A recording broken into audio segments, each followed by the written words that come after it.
बोलो गणपति गणेश की जय।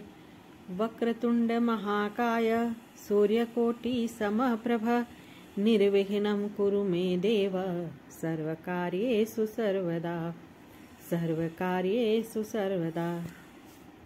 आषाढ़ मास के कृष्ण पक्ष की संकष्टी चतुर्थी का व्रत भगवान गणेश जी को समर्पित है। ऐसी मान्यता है कि इस व्रत को करने से व्यक्ति की सभी मनोकामनाएं पूरी होती हैं। गणेश चतुर्थी व्रत करने के साथ साथ ही कथा का पाठ भी करना चाहिए। आषाढ़ गणेश चतुर्थी व्रत कथा। एक बार पार्वती जी ने पूछा कि हे वत्स, आषाढ़ कृष्ण चतुर्थी को बहुत ही शुभदायिनी कहा गया है, आप उसका विधान बताइए। इस मास के गणेश जी की पूजा किस प्रकार करनी चाहिए, साथ ही इस महीने में उनका क्या नाम रखा गया है। इस पर गणेश जी बोले, हे माता, पूर्व काल में यही प्रश्न युधिष्ठिर ने भी किया था और उन्हें जो भगवान कृष्ण ने उत्तर दिया था मैं उसको बताता हूँ, आप सुनिए। श्री कृष्ण ने कहा, हे राजन, गणेश जी की प्रतिकारक विघ्न नाशक पुराण इतिहास में वर्णित कथा को कह रहा हूँ, आप सुनिए।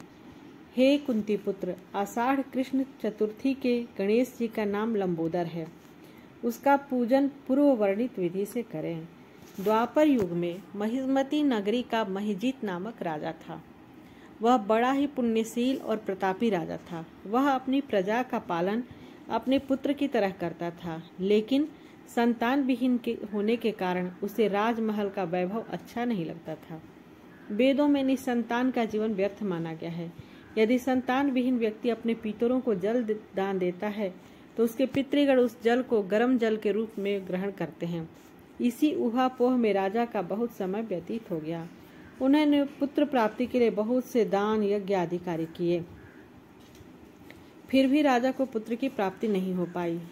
उनकी जवानी बीत गई और बुढ़ापा आ गया, लेकिन वंश की वृद्धि भी नहीं होती है। राजा ने विद्वान ब्राह्मणों और प्रजाजनों संदर्भ में परामर्श किया। राजा ने कहा कि हे ब्राह्मणों तथा प्रजाजनों, हम तो संतानहीन हो गए, अब मेरी क्या गति होगी। मैंने जीवन में तो किंचित भी पाप कर्म नहीं किया। मैंने कभी अत्याचार द्वारा धन संग्रह नहीं किया। मैंने तो सदैव प्रजा का पुत्रवत पालन किया तथा धर्माचरण द्वारा ही पृथ्वी पर शासन किया। मैंने चोर डाकुओं को सजा दी, गौ ब्राह्मणों का हित चिंतन करते हुए शिष्ट पुरुषों का आदर सत्कार किया, फिर भी मुझे अब तक पुत्र न होने का क्या कारण है।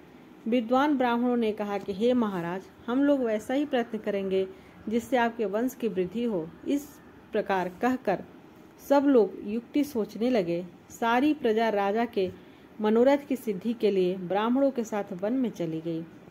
वन में उन लोगों की मुलाकात एक श्रेष्ठ मुनि से हुई। वे मुनिराज निराहार रहकर तपस्या में लीन थे। ब्रह्मा जी के समान वे आत्मजित, क्रोधजित तथा सनातन पुरुष थे। संपूर्ण वेद विशारद, दीर्घायु, अनंत और अनेक ब्रह्म ज्ञान संपन्न वे महात्मा थे। उनका नाम निर्मल लोमस ऋषि था। प्रत्येक कल्पांत में उनके एक एक रोम गिर जाते थे, इसलिए उनका नाम लोमस ऋषि पड़ गया। ऐसे त्रिकालदर्शी महर्षि लोमेस के उन लोगों ने दर्शन किया। सब लोग उन तेजस्वी मुनि के पास गए। सभी लोग उनके समक्ष खड़े हो गए। मुनि के दर्शन से सभी लोग प्रसन्न होकर कहने लगे कि हम लोगों को सौभाग्य से ऐसे मुनि के दर्शन हुए। इनके उपदेश से हम सभी का मंगल होगा। ऐसा निश्चय कर उन लोगों ने मुनिराज से कहा, हे ब्रह्म ऋषि, हम लोगों के दुख का कारण सुनिए। अपने संदेह के निवारण के लिए हम लोग आपके पास आए हैं। हे भगवान, आप कोई उपाय बताइए।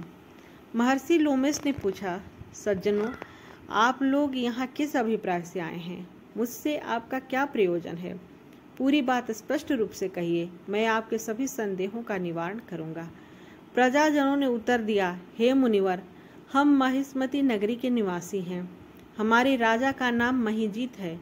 हमारे राजा संतान विहीन है। वह राजा ब्राह्मणों का रक्षक, धर्मात्मा, दानवीर, सूरवीर एवं मधुरभाषी है।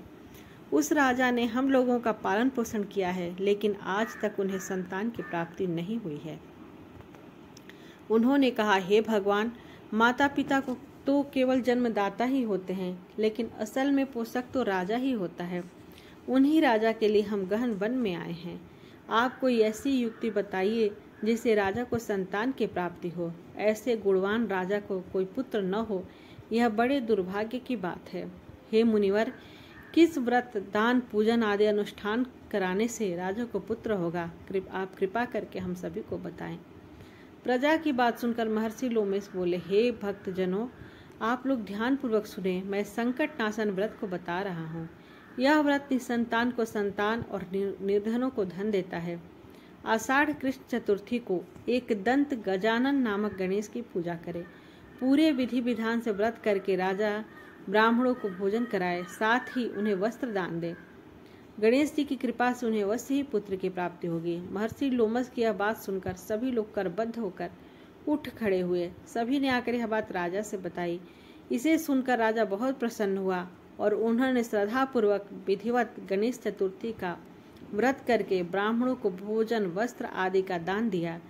रानी सुदक्षिणा को गणेश जी की कृपा से सुंदर और सुलक्षण पुत्र प्राप्त हुआ। श्री गणेश जी कहते हैं कि हे राजन, इस व्रत का ऐसा ही प्रभाव है। जो व्यक्ति इस व्रत को श्रद्धापूर्वक करेंगे वे समस्त सांसारिक सुख के अधिकारी होंगे। श्री कृष्ण जी ने कहा कि हे महाराज, आप भी इस व्रत को विधि पूर्वक कीजिए। श्री गणेश जी की कृपा से आपके सभी मनोकामनाएं पूरी होगी, साथ ही साथ आपके शत्रुओं का भी विनाश होगा।